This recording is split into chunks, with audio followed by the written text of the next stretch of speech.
नमस्कार, मैं GN Pandey. Basically मैं पोस्ट ग्रेजुएट इंजीनियर हूँ। इसके साथ ही मैंने मैनेजमेंट, अर्थशास्त्र तथा लॉ की डिग्री भी प्राप्त की है और पीएचडी भी हूँ। विरासत में मुझे आध्यात्मिक और योग की शिक्षा भी प्राप्त हुई है। इस वीडियो के माध्यम से मैं आपको योग की एबीसी बताने जा रहा हूँ। ए का अर्थ है आत्मा, बी का अर्थ है बॉडी और सी का अर्थ है उसमें आपस में कनेक्शन।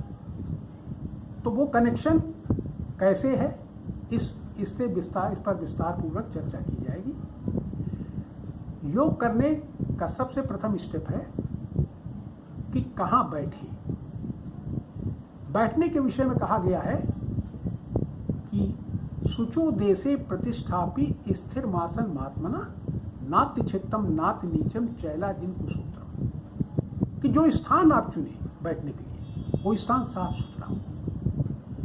उसमें पहले प्राचीन काल में ये व्यवस्था थी कि नीचे कुश का आसन हो, उसके ऊपर वृक्षाला हो और उसके ऊपर साफ वस्त्र बिछा हो। आज के समय में साफ सुथरा मैदान हो, उसमें घास भी है तो घास कुश का काम करेगी, उसके ऊपर दरी या चटाई हो सकती है और उसके ऊपर साफ चादर, सफ़ेद चादर बिछाई जा सकती है। तो पहला स्टेप ये है। अब दूसरा स्टेप है कि कैसे बैठें। इसके दो पार्ट हैं, पहला फिजिकली और दूसरा मेंटली। फिजिकली समम काये शिरो ग्रीवम धारें चलन स्थिरा, कि आपका सर, गला और काया एक सीध में होनी चाहिए, बिल्कुल स्ट्रेट लाइन में। और संप्रेक्षे नासिकाग्रम स्वम दशासन लोकयन, और निगाह नाक बिल्कुल टिप ऑफ द नोज पर होनी चाहिए। निगाह टिप ऑफ द नोज पर होनी चाहिए, आगे। और तत्रेकाग्रम मनः कृत्वा यच्चितेन्द्रिय क्रिया, और तब एकाग्र होकर आप बैठ जाएं, चित्त को सभी बाहरी चीजों से हटा दें और केवल ध्यान की अवस्था में हो जाएं। इसी को पतंजलि अपने योग शास्त्र में लिखते हैं कि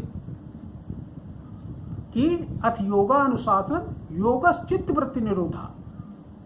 योग अनुशासन का मतलब है और चित्त की वृत्ति को निरोध करने का ये पहला स्टेप है कि तभी आप योग कर सकते हैं जब आप अपनी चित्त की बाह्य वृत्तियों को बाहर से समेट लेंगे। तीसरा स्टेप है कि ये कैसे आएगा।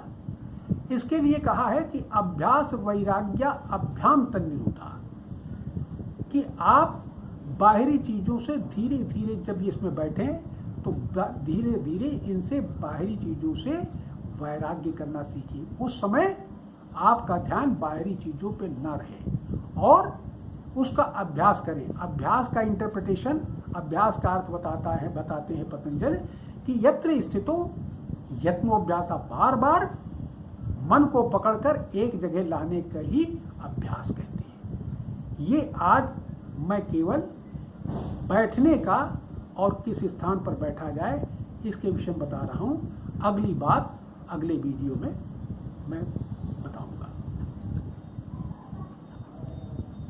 नमस्कार।